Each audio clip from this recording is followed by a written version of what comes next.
So just recently this past weekend, Jalen Hardy officially announced that he's committing to the G League and taking the pro route instead of going one and done through the NCAA. And this announcement didn't really come as a surprise. The scouting experts have been predicted this, but it's still pretty big news because it's pretty much undeniable proof that Jalen Green's sort of experiment in the G League was not a failure. I mean, it was convincing enough to bring in the guy ESPN has ranked second overall in Jalen Hardy. And whether you're a fan of this G League option or not, you've got to admit this is a W for the program because Jalen Hardy chose them even in despite of their obvious flaws. And I say this because Jalen Green has actually come out and said he feels like he would be the #1 pick if he went to college instead of going pro. Basically saying the G League actually hurt his draft stock, and even still that did not faze Jalen Hardy's choice. Now it is hard to turn down pro training and a 6-figure check, but it's still a W for the program. So yeah, with the news of Jaden going pro, and now that it's been some months since the G League season ended, it's only right to look at what's next for the program.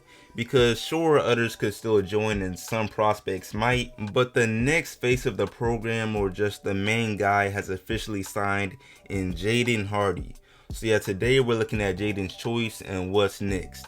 But before I go any further, what's up YouTube, Plug Speaks, back with the vid. If you are new, first of all, welcome, go ahead and sub. Also like the vid if you enjoy. I drop bangers 3 to 4 times a week, and we are currently grinding for 5K, so I'd for sure appreciate it. I appreciate every single viewer, but back to the vid though. Now, Jalen Hardy's commitment to the G League has been receiving some decent media attention. I mean, social media pages like ESPN, Bleacher Report, and even some NBA reporters have been spreading his decision. So it's easy to assume he's the first of his class to make this choice.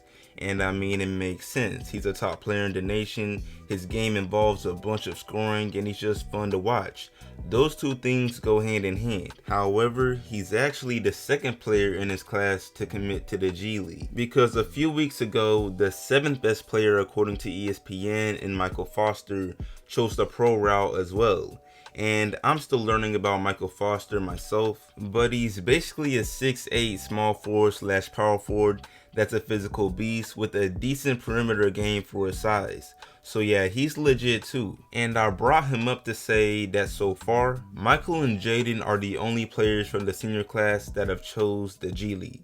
And you can look at this from 2 different perspectives, one being more positive than the other, because on one end, the G League has secured 2 recruits ranked in ESPN's top 10, which is great since it's really no different from last year.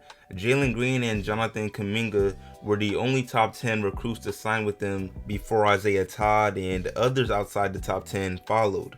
However, there is a catch, because if we look at ESPN's top 100 for the class, almost everyone has already committed to a D1 school. Now of course they could decommit if they change their minds, but it's really looking like the G League will have less recruits in comparison to last year. And I'll explain, but this could low-key be a good thing, because out of the 6 young prospects that played for the G League this past season, only 4 of them are actually projected to get drafted. That's Jalen Green, Jonathan Kuminga, Daishen Nix, and Isaiah Todd.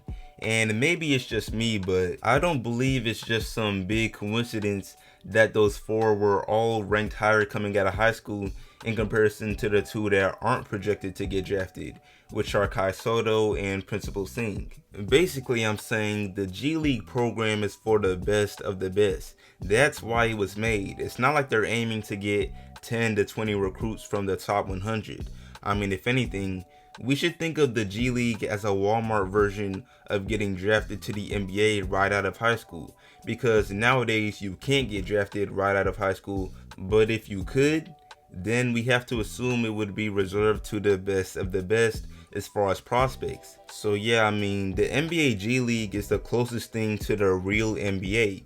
You could even call it the minor league. So I doubt it'll ever expand to 10 to 20 recruits each year, or if they're even aiming for that, but we'll just have to see. But yeah, moving on to what this video was really about, what's next for the G League. And if I had to assume or predict based on what we saw this past season, I'm sure a lot of things will be similar, but there's definitely gonna be some changes that are probably even beneficial. Now, as far as something that likely won't change, I'd have to say the lack of exposure, because if you didn't know or just forgot, the G League squad last year was pretty much under the radar until the season actually began in February of 2021.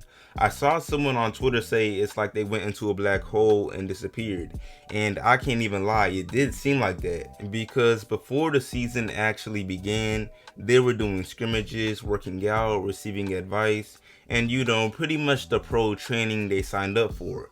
But man, there's definitely a lack of exposure because no one really knew what they were doing. At least in the NCAA, we see the preseason.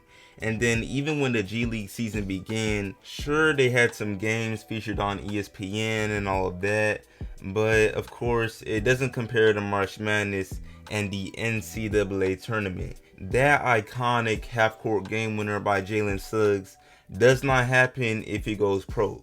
That's pretty much undeniable. But besides that, there should be at least one change that's actually beneficial, because we have got to consider the fact that Jalen Green was only able to play 16 G League games, 15 in the regular season and 1 in the playoffs. And now, I won't pretend 16 games is a poor sample size or anything like that, but it's much less than the 27 games Cade played or the 30 games Jalen Suggs played. Basically, I'm saying he had less time to catch a flow or just shake off the rust, which is something you sort of need when transitioning from high school to the pros. However, this small amount of games was mostly because of COVID and the season being so delayed. So I'm sure Jalen Hardy and Michael will be able to play at least 20 games, which should obviously be beneficial.